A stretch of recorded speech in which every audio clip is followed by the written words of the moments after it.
আমরা বাসা থেকে চা বাগান দেখার উদ্দেশ্যে বের হলাম। চা বাগানের উঠে ঢোকার পরেই স্টার্টিং সিটে আমি বসে নিলাম, কারণ স্টার্টিং সিটে বসে চা বাগানের ভিউটা খুব সুন্দর করে দেখা যাবে। তাই টেকনিক করে স্টার্টিংটা আমার হাতেই নিয়ে নিলাম। বেশ ড্রাইভ করতেছে ভালোই। এক পর্যায়ে আমাদের সবারই ক্ষুধা লেগে গেল। পাশেই একটা রেস্টুরেন্ট পেলাম। আমিও ঠিক ওখানেই গাড়ি পার্কিং করে নিলাম। গাড়ি পার্কিং করা শেষ। তো আশেপাশের দৃশ্যটা আপনাদের একটু ভিডিও করে দেখানোর চেষ্টা করলাম। আর ওই যে দেখছেন রেস্টুরেন্টটা, ওখানে আমরা খাবো। এখানে অবশ্য পাহাড়ি মুরগি পাওয়া যায়। তো আগে বলে রাখলে অবশ্য রান্না করেই রাখে।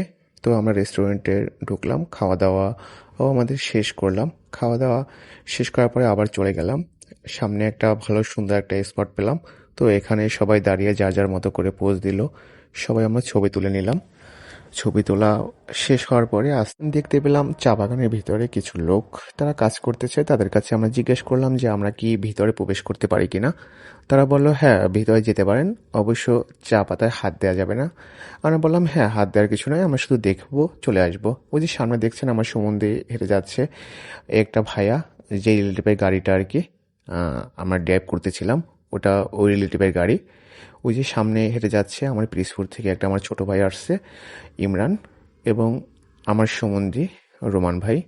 তো তারা আমাকে ফেলেই হাঁটতে হাঁটতে চলে গেল। তো ওখান থেকে ছবি টবি তুলে স্টার্টিং সিটে অবশ্য আমিই ছিলাম।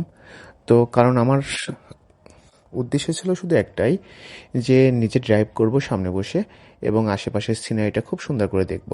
তো আর একটা স্পট পেয়ে গেলাম, সেখানেও দেখি ইমরান এবং রোমান ভাই দুজনেই নেমে আগে আগে সেই পাহাড়ের চূড়ায় উঠে চলে গেল। তো ওখানে যাওয়ার পরে ওখানে সুন্দর একটা ভিউ দেখলাম। তো ইমরান সে বলল ভাইয়া নাও আমার মোবাইলটা থেকে আমাকে কিছু ছবি তুলে নাও। আমি অবশ্য ওর কথাটা পাত্তা না দিয়ে আমি নিজে চারপাশটা একটু ভিডিও করে নিলাম। তারপরে ওকে বললাম ঠিক আছে দাও তাহলে।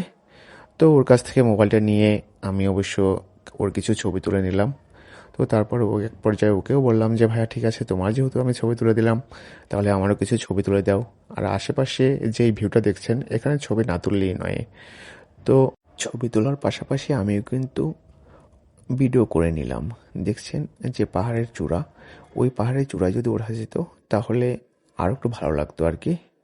তো হাঁটতে হাঁটতে রোমান ভাই সে চলে গেল একদম পাহাড়ের ঢালে। সে হয়তোবা অন্য কারণে পাহাড়ের ঢালে গেছে। দেখেন আরেকটা পাহাড়ের চূড়া। তো জায়গাটা অনেক সুন্দর আর উঁচু নিচু পাহাড়। বেশ আমরা হাঁটতে হাঁটতে কিন্তু ক্লান্ত হয়ে গেছি। সেই গাড়ি রেখে আসছি ওই রাস্তা থেকে ভিতরে আসলাম। তো এখানে আবার এই যে স্পটটা দেখছেন সামনে, এই স্পটটায় এসে সবাই ছবি টবি তুলে আর কি। তারপর ওখানে আমার ছবি তোলা শেষ হয়ে গেল, আবার গাড়ি ড্রাইভ করা শুরু করলাম, কারণ আমাদের আবার ফিরতে হবে বাড়ির দিকে। তো এক পর্যায়ে চালাতে চালাতে আমার নিজেরও ক্লান্তি হয়ে গেছে।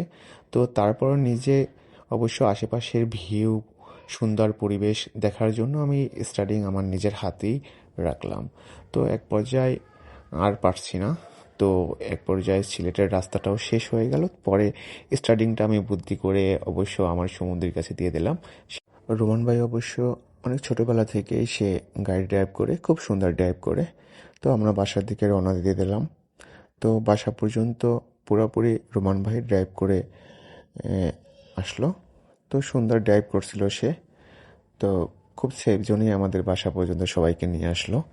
তো সবাই ভালো থাকবেন, সুস্থ থাকবেন, শুভকামনা করি আপনাদের জন্য। আল্লাহ হাফেজ।